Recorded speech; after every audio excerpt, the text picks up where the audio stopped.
ಬೆಂಗಳೂರಿನಲ್ಲಿ ಅಕ್ರಮವಾಗಿ ನೀರಿನ ಸಂಪರ್ಕ ಅಥವಾ ನೀರಿನ ಕಲುಷಿತ ಆಗಿರುವಂಥದ್ದು ಮತ್ತು ಬ್ಲ್ಯಾಕೇಜ್ ಇರೋದನ್ನು ಪತ್ತೆ ಮಾಡಲಿಕ್ಕೆ ಈಗ ಜಲಮಂಡಳಿ ಹೊಸ ತಂತ್ರಜ್ಞಾನವನ್ನು ಅಳವಡಿಕೆ ಮಾಡ್ಕೊಳ್ತಾ ಇರುವಂಥದ್ದು. ಅದರಲ್ಲಿ ರೋಬೋಟಿಕ್ ತಂತ್ರಜ್ಞಾನವನ್ನು ಅಳವಡಿಕೆ ಮಾಡಿಕೊಂಡು ಯಾರಾದರೂ ಅಕ್ರಮವಾಗಿ ಕನೆಕ್ಷನನ್ನು ತೆಗೆದುಕೊಂಡಿದ್ದಾರಾ ಅಥವಾ ಬ್ಲ್ಯಾಕೇಜಸ್ ಇದೆಯಾ, ಕುಡಿಯೋ ನೀರಿನ ಸಮಸ್ಯೆ ಅಥವಾ ಕಲುಷಿತ ಆಗಿದೆಯಾ, ಈ ರೀತಿಯಾದಂಥವುಗಳನ್ನು ಪತ್ತೆ ಹಚ್ಚಲಿಕ್ಕೆ ಈಗ ರೋಬೋಟಿಕ್ಕನ್ನು ಬಳಕೆ ಮಾಡ್ಕೊಳ್ತಾ ಇದ್ದಾರೆ. ಈಗಾಗಲೇ ಆ ಒಂದು ಕಾರ್ಯ ಆರಂಭ ಆಗಿರುವಂಥದ್ದು ವಿದ್ಯಾರಣ್ಯಪುರದಲ್ಲಿ ಈಗಾಗಲೇ ಸ್ಟಾರ್ಟ್ ಆಗಿದೆ. ಜಲಮಂಡಳಿಯಿಂದ ಇಲ್ಲಿರುವಂಥದ್ದು ಕಲುಷಿತ ನೀರಾಗಿದೆ ಅನ್ನುವಂಥದ್ದು. ಹಾಗಾಗಿ ಪತ್ತೆ ಹಚ್ಚಲಿಕ್ಕೆ ಇಲ್ಲಿ ರೋಬೋಟಿಕ್ ತಂತ್ರಜ್ಞಾನವನ್ನು ಬಳಕೆ ಮಾಡ್ಕೊಳ್ತಾ ಇರೋದನ್ನು ಗಮನಿಸ್ತಾ ಹೋಗ್ತಾ ಇದ್ದಾರೆ. ಇದರಿಂದ ತುಂಬ ಅನುಕೂಲ ಆಗುತ್ತೆ. ಯಾಕೆಂತಂದರೆ ಯಾರಾದರೂ ಇಲ್ಲೀಗಲ್ ಕನೆಕ್ಷನ್ ತೆಗೆದುಕೊಂಡಿದ್ರೆ ಪತ್ತೆ ಹಚ್ಚೋದಕ್ಕೂ ತುಂಬ ಕಷ್ಟ ಆಗ್ತಾಯಿತ್ತು.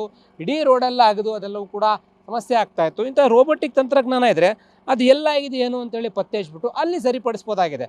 ಆ ರೀತಿಯಾಗಿ ಪತ್ತೆ ಹಚ್ಚೋದು ಅಷ್ಟೇ ಅಲ್ಲದೆ ಆಗಿರುವಂಥ ಕಲುಷಿತ ನೀರಿನ ಸಮಸ್ಯೆಯನ್ನು ತಿಳ್ಕೊಂಡು ಅಲ್ಲಿ ಸರಿಪಡಿಸೋದಕ್ಕೂ ಕೂಡ ವ್ಯವಸ್ಥೆ ಆಗಿರುವಂಥದ್ದು, ಲೀಕೇಜಸ್ ಇರುವಂಥದ್ದು, ಬ್ಲ್ಯಾಕ್ ಇರುವಂಥದ್ದು ಇಂಥವುಗಳನ್ನು ಪತ್ತೆ ಮಾಡಲಿಕ್ಕೆ ಈಗ ಮುಂದಾಗ್ತಾ ಇದ್ದಾರೆ. ಈಗಾಗಲೇ ಬೆಂಗಳೂರಿನಾದ್ಯಂತ ಜಲಮಂಡಳಿ ಅಧಿಕಾರಿಗಳು ಈ ರೋಬೋಟಿಕ್ ತಂತ್ರಜ್ಞಾನವನ್ನು ಬಳಕೆ ಮಾಡಿಕೊಂಡು ಕ್ರಮ ವಹಿಸೋದಕ್ಕೆ ಮುಂದಾಗ್ತಾ ಇದ್ದಾರೆ.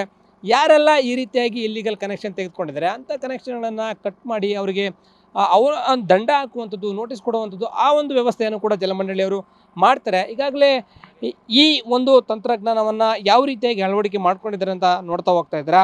ಈಗಾಗಲೇ DCM DK ಶಿವಕುಮಾರ್ ಅವರು ಕೂಡ ಈ ತಂತ್ರಜ್ಞಾನಕ್ಕೆ ಚಾಲನೆಯನ್ನು ಕೊಟ್ಟಿದ್ದರು. ಈಗ ಅದು ಚಾಲ್ತಿಯಲ್ಲಿ ಇರುವಂಥದ್ದು. ಈಗಾಗಲೇ ಸುಮಾರು 3-4 ದಿನಗಳಾಗಿದೆ ಬೆಂಗಳೂರಿನಾದ್ಯಂತ ರೋಬೋಟಿಕ್ ತಂತ್ರಜ್ಞಾನ ಇಲ್ಲಿಗಲ್ ಕನೆಕ್ಷನ್ಗಳನ್ನು ಪತ್ತೆ ಹಚ್ಚೋದಕ್ಕೆ ಮುಂದಾಗ್ತಾ ಇರುವಂಥದ್ದು. ಈ ರೀತಿ 1 ತಿಂಗಳ ಒಳಗಡೆ ಇಡೀ ಬೆಂಗಳೂರಿನಲ್ಲಿ ಎಲ್ಲೆಲ್ಲಿ ಇಲ್ಲಿಗಲ್ಲಾಗಿ ಪಡ್ಕೊಂಡಿದ್ದಾರೆ ಅಥವಾ ಏನಾದರೂ ಬ್ಲ್ಯಾಕೇಜಸ್ ಇದೆ ಮತ್ತು ನೀರು ಕಲುಷಿತ ಆಗಿರುವಂಥ ದೂರುಗಳು ಬಂದಂಥ ಸಂದರ್ಭದಲ್ಲಿ ಆ ಭಾಗಗಳಲ್ಲಿ ಸರಿಪಡಿಸಲಿಕ್ಕೆ ತುಂಬ ಅನುಕೂಲಕರ ಆಗುತ್ತೆ. ಈಗ ಬೆಂಗಳೂರಿನಲ್ಲಿ ರೋಬೋಟಿಕ್ ತಂತ್ರಜ್ಞಾನದ ಮೂಲಕ ಜಲಮಂಡಳಿಯವರು ಆಗಿರುವಂತಹ ವ್ಯವಸ್ಥೆಗಳನ್ನು ಸರಿಪಡಿಸೋದಕ್ಕೆ ಮತ್ತು ಯಾರೆಲ್ಲ ಇಲ್ಲಿಗಲ್ ಕನೆಕ್ಷನ್ ತೆಗೆದುಕೊಂಡಿದ್ದಾರೆ ಅವರ ವಿರುದ್ಧ ಕ್ರಮ ವಹಿಸಲಿಕ್ಕೆ ಈಗ ತುಂಬ ಅನುಕೂಲಕರವಾಗಿ ರೋಬೋಟಿಕ್ ತಂತ್ರಜ್ಞಾನವನ್ನು ಬಳಸ್ಕೊಳ್ತಾ ಇರುವಂಥದ್ದು ಕಂಡು ಬರ್ತಾ ಇದೆ. ಕ್ಯಾಮ್ರಾ ಪರ್ಸನ್ ರಾಜು ಜೊತೆ ಲೋಕೇಶ್ ಕೊಡಗದಲ್ಲ, ಪಬ್ಲಿಕ್ ಟಿವಿ, ಬೆಂಗಳೂರು.